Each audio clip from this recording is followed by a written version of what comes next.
بسم اللہ الرحمن الرحیم۔ آج کی ہماری ویڈیو ہے ڈفرینٹ روٹس آف انجیکشن کے بارے میں۔ کس طریقوں سے انجیکشن لگائے جا سکتے ہیں، کن جگہ پہ لگائے جاتے ہیں۔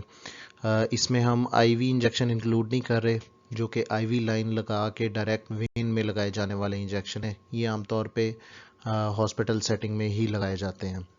اس ویڈیو سے نہ صرف پیشنٹس، ان کے اٹینڈنٹس، بلکہ میڈیکل اور پیرامیڈیکل سٹاف کو بھی انشاءاللہ امپورٹنٹ انفارمیشن ملے گی۔ سب سے پہلے جو ہے، سب سے زیادہ استعمال کیا جانے والا میتھڈ جو ہے وہ انٹرا مسکولر انجیکشن ہے، پٹھے کے اندر لگنے والا انجیکشن۔ یہ بالکل سیدھا 90 کے زاویے پہ لگتا ہے اور ڈیپ مسل تک جاتا ہے، اور اس کے ذریعے مختلف اینٹی بایوٹک اور کچھ ویکسینز ہیں جو اس کے تھرو لگائی جا سکتی ہیں، جس طرح ڈی پی ٹی، پینٹاویلنٹ وغیرہ۔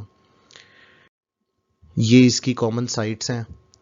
بچوں میں خاص طور پہ تھائی میں لگایا جا سکتا ہے، بٹک میں لگایا جا سکتا ہے، اور اپر آرم پہ لگایا جا سکتا ہے۔ دوسرا میتھڈ جو ہے وہ سب کوٹینیس انجیکشن ہے۔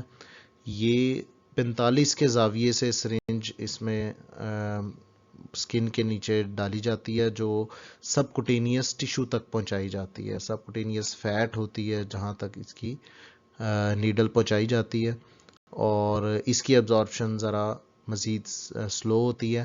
انسولین عام طور پہ ڈائبیٹکس جو ہیں انسولین لگاتے ہیں، وہ سب کوٹینیس میتھڈ کے ذریعے لگاتے ہیں، اور اس کامن سائٹس جو ہیں وہ پیٹ اور بازو اور ٹانگ ہیں۔ تیسرے نمبر پہ استعمال کیا جانے والا میتھڈ جو ہے وہ انٹراڈرمل انجیکشن ہے، جو بالکل سکن کے ساتھ ساتھ سکن کے نیچے نیچے لگایا جاتا ہے، اور اس میں صرف 10 سے 15 ڈگری کے زاویے پہ نیڈل کو اندر انسرٹ کیا جاتا ہے۔ جس طرح بی سی جی ویکسین ہے وہ انٹراڈرمل لگائی جاتی ہے۔ اینٹی ریبیز ویکسین کی ایک ٹائپ آج کل جو آئی ہوئی ہے وہ انٹراڈرمل لگائی جاتی ہے۔ تو اس میں خاص اس کی پہچان یہ ہے کہ اسکن کے بالکل ساتھ ساتھ جاتا ہے، اور ایسے چھوٹا سا ببل بنتا ہے جب یہ انجیکشن لگایا جاتا ہے۔ امید ہے آج کی ویڈیو آپ کے لیے فائدہ مند ثابت ہوگی۔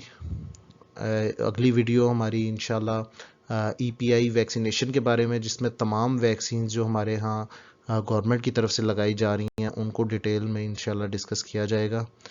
Stay tune. Thank you.